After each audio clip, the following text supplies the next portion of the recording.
بسم اللہ الرحمن الرحیم۔ السلام علیکم ورحمۃ اللہ وبرکاتہ۔ توبہ کرنا کس شخص پر فرض ہے؟ دوستو، توبہ کرنا ہر اس شخص پر فرض ہے جو اپنی طرف سے ہونے والے گناہ کو جان لے، خواہ وہ گناہ صغیرہ ہو یا کبیرہ، اور توبہ تمام فرائض کی اصل ہے۔ حضرت سیدنا سفیان رضی اللہ تعالی عنہ نے فرمایا، توبہ اس امت پر اللہ عز و جل کی نعمتوں میں سے ایک نعمت ہے جو کہ پچھلی امتوں پر نہیں تھی، اور بنی اسرائیل کی توبہ خود کو قتل کرنا تھی۔ دوستو، یہ نبی اکرم صلی اللہ علیہ وآلہ وسلم کی ان دعاؤں اور آنسوؤں کا نتیجہ ہے جو اللہ کے نبی حضرت محمد صلی اللہ علیہ وآلہ وسلم نے اپنی امت کے لیے کی۔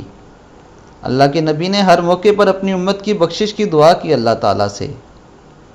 امتی امتی کی صدائیں محشر میں بھی بلند ہوں گی۔ دوستو، میری آپ سب سے یہ گزارش ہے کہ آپ سے جب بھی کوئی صغیرہ یا کبیرہ گناہ سرزد ہو جائے، آپ فوراً اللہ رب العزت سے رجوع کریں اور توبہ کریں۔